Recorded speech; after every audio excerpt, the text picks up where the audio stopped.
여인숙을 운영하던 어머니 67세 한 씨예요. 그리고 29살 먹은 이 김 씨, 자기 여자친구가 엄마를 도와서 여인숙을 운영하고 있는 거예요. 아들이 퇴근해서 22시 36분경에 딱 갔는데 여인숙 내실에서 두 사람이 피를 흘리면서 신음하는 것을 발견해요. 두 사람 다 목하고 얼굴 등 온몸 이런 데를 뭐 기본적으로 한 10군데 이상 찔려가지고 끄끄 하면서 신음소리가 가득 찼었다는 거예요. 엄마 한 씨 같은 경우는 신음을 하면서 숨은 쉬고 있었대요. 여자친구 김 씨는 숨이 멎은 상태에 있었던 걸로 보입니다. 누가 여성 2명을 이토록 잔인하게 살해하고 도망간 걸까?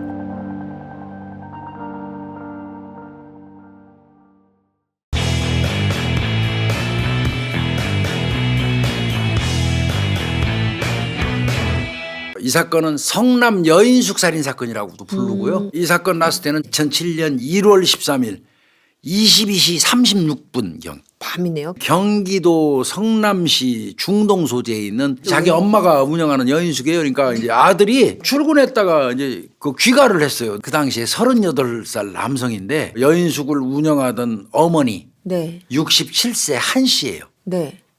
그리고 29살 먹은 이 김 씨, 자기 여자친구가 엄마를 도와서 여인숙을 운영하고 있는 거예요. 네. 그러니까 엄마 볼 겸 여자친구 볼 겸 이제 만나고. 퇴근해서 22시 36분경에 딱 갔는데 네. 여인숙 내실에서 두 사람이 피를 흘리면서 신음하는 것을 발견해요. 아휴, 어떡하지. 예. 진짜 완전히 피바다였다고 그래요. 두 사람 다 목하고 얼굴 등 온몸 이런 데를 뭐 기본적으로 한 10군데 이상 넘게 찔려가지고 끄끄 하면서 신음소리가 가득 찼었다는 거예요. 엄마 한 씨 같은 경우는 신음을 하면서 숨은 쉬고 있었대요. 구송을 해가지고 다행히 엄마 한 씨는 겨우 목숨을 건졌어요.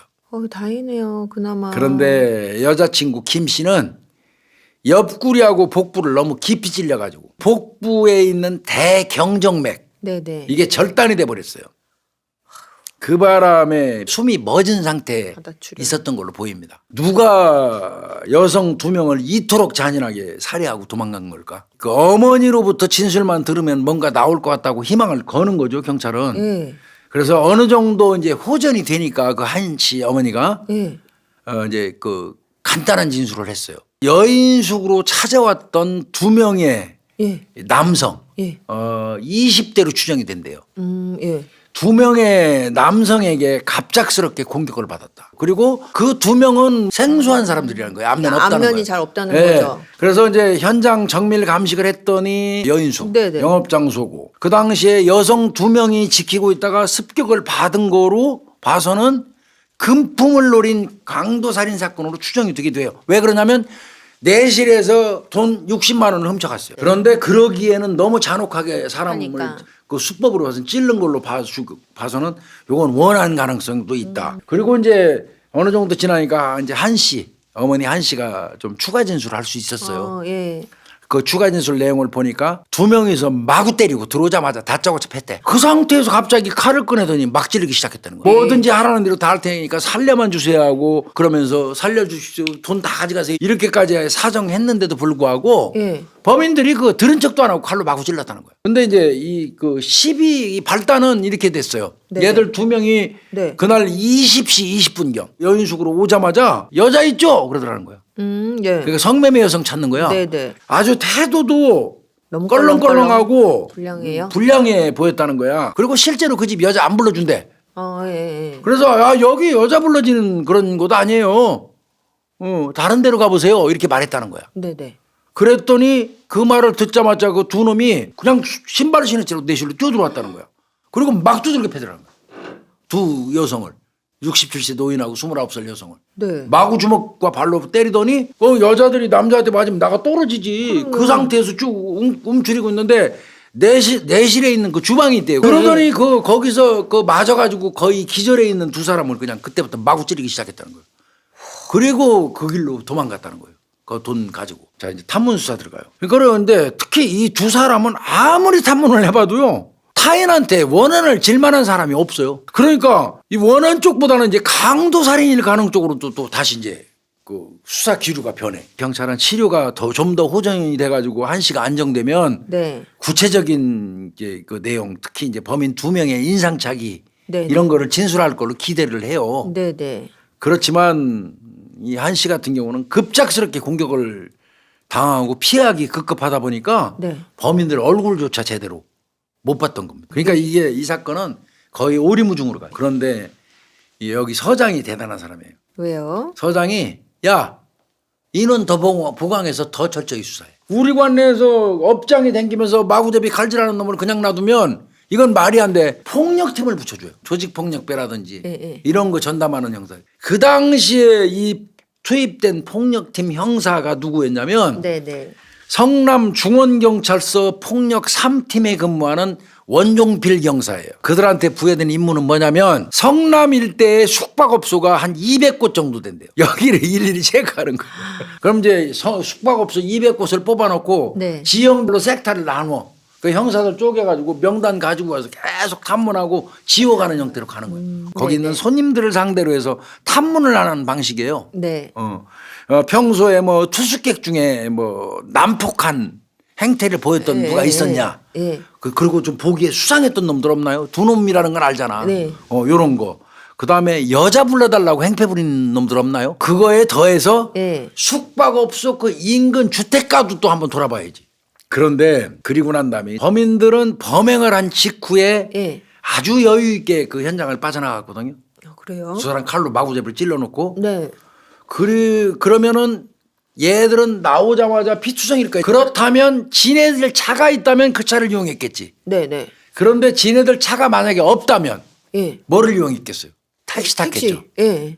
그렇다면 이거는 택시도 협조를 받아볼 필요가 있다. 그래서 즉시 상황실에서 성남 관내에는 한 2,000대 정도의 영업용 택시가 있대요. 2,000대 영업용 택시한테 중요 사건 발생 경보를 띄워요. 이 새끼들이 칼질을 그렇게 심하게 쓰면 피바달 지들도 피로 뒤집어졌을 텐데 예. 그럼 나와가지고 길거리를 여유 있게 걸어갔겠냐? 나오자마자 잽싸게 피해야 되는데 그놈들이 차가 있다면 그건 어쩔 수 없는 거고 그놈들이 근데 차가 있는 정도면 여인숙 들어오겠냐? 그렇죠.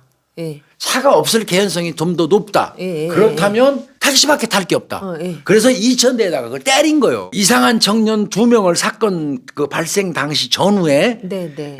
그 태운 그 택시 기사분이 있으면 제보 달라는 그런 내용으로 이제 이걸 보낸 거예요. 네.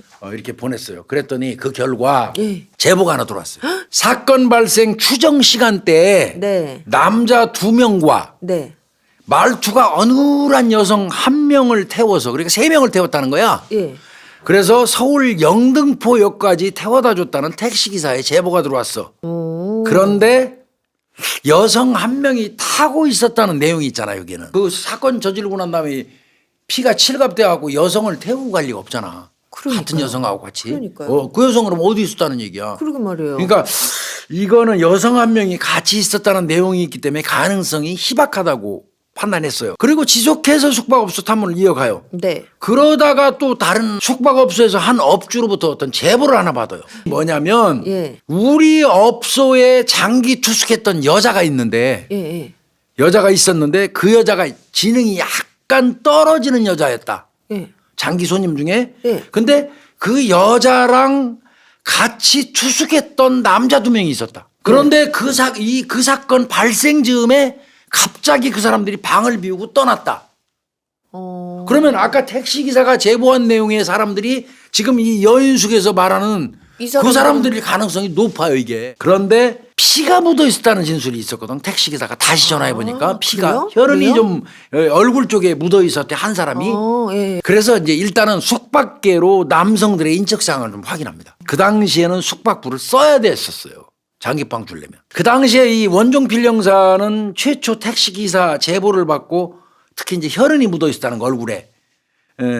그 제보를 받고 여성 1명이 끼어 있어도 가능성이 있다고 판단했어요. 그래서 그들이 머물렀을 가능성이 있다는 그 숙박업소를 찾겠다는 생각으로 숙박업소 탐문을 할 때 네네. 약간 지능이 떨어지는 여성을 투숙했는지를 물어보기 시작했어요. 원형사는 생각은 지능이 약간 떨어진 여성을 숙박업소에 놔두고 2명이 성매매를 할 생각으로 나섰다면은 예. 그 여성을 길에 세워두지는 않았을 거고 숙박업소에서 여성은 기다리게 했을 수도 있다는 거지. 네. 그래서 숙박계에서 인적사항이 나온 사람이 두 사람 나왔는데 한 사람은 함가야 함가. 그 당시에 28살 남성. 한 사람은 심씨에 심. 23살 남성. 그런데 얼굴 모르니까. 네네. 그래서 얘들을 추적하기 위해서 탐문을 해요. 그 결과 이들은 거처불명자로 나왔어요. 지하철 등에서 예. 앵벌이를 하는 애들이에요. 결국 나오는데 그 두 사람 함가 심가는 네네. 성남 일대를 맴도는 전문 앵벌이에요. 근데 앵벌이들도 섹터가 있어요. 그거 침범하면 전쟁 나요. 걔들 지금 함가 심가가 네. 보고를 진술해서 한 10,000원 정도 하는 싸구려 여인숙 주로 가서 자요. 집이 없으니까. 우리 다 그래요. 그냥 한 10,000원 정도 하는 여인숙 가서 자요. 얘기하고 그리고 나온 게 심가 함가에 대해서 여자랑 혼숙해요. 맞네요. 근데 그 여자가 약간 지능이 낮아요. 함시동건이에요. 아. 함가. 이거 거의 나왔다. 결국은 최초 택시기사가 GPS 보고 경찰에 신고해 준 그 제보 있잖아요. 네. 그때 그 택시기사가 말한 남녀 이것들이 범인이었던 거 맞아요. 그러면 간단하잖아. 예. 택시기사를 쫓아갔지 또 이제. 누구? 어디다 내려줬다고 그랬죠? 예. 영등포역에 내려줬다 그랬잖아요. 영등포. 영등포역으로 갔어요. 근데 가서 영등포역에 가가지고 예. 그 역 주변에 저희 뭐 여인숙 같은 거 등등 해갖고 숙박업소를 찾아보니까 대충 줄 잡아서 한 250개요.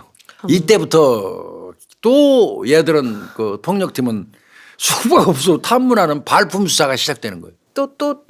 그래서 영등포역 주변에 있는 앵벌이들을 살짝 끌어들여가지고 접촉과 설득 끝에 드디어 함가 등 앵벌이들이 집단으로 투숙하고 있다는 네.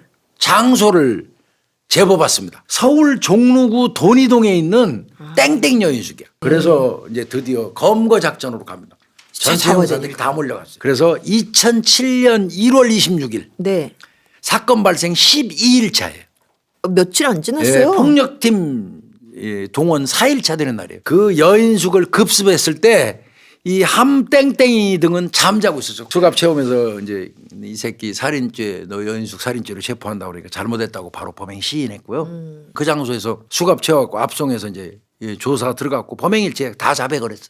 아니 도대체 왜 그랬대요, 교수님? 이 함땡땡이하고 심가는 분당선에서 앵벌이를 하다가 서로 알게 돼요. 이것들은 앵벌이 치고 나이가 너무 많다 보니까 벌이가 안 돼. 하루 종일 댕겨봐야 5만 원 정도 수입돼요. 5만 원.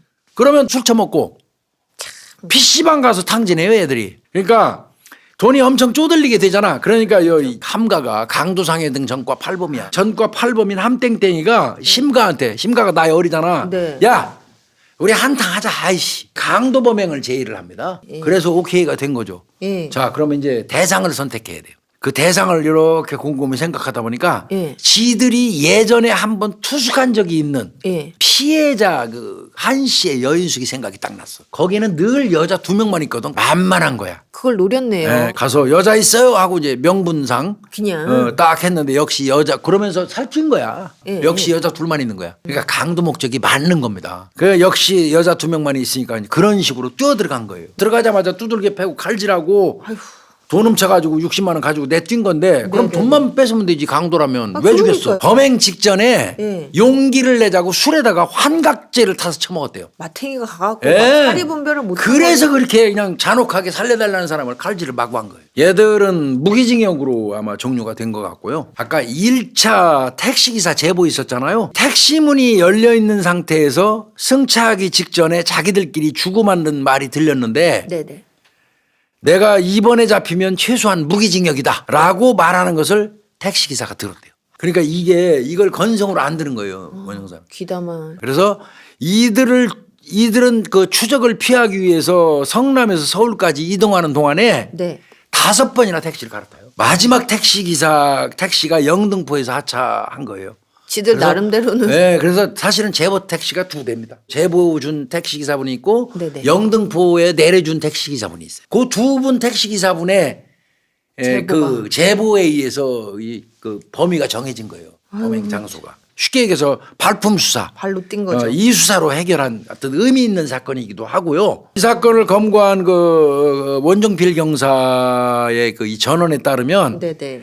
얘들은 그토록 잔인한 그 범행을 저지르고도 뻔뻔히 그냥 진짜 뻔뻔할 수가 없더래. 그렇게 왜요? 폭력팀이 그 투입되고 4일 만에 잡았으니까. 그러니까요. 그래도 이 생각보다 이 빨리 잡은 겁니다. 그래도 십몇칠 만에 이렇게 이 앵벌이 이거 어디서 처박혀 있는지 쉽지 않은 모르는 일이에요. 앵벌이를. 쉽지 않은 일이에요. 오늘 대한민국 살인 사건 319회는 이 정도에서 마치겠습니다. 네, 감사합니다. 수고했습니다.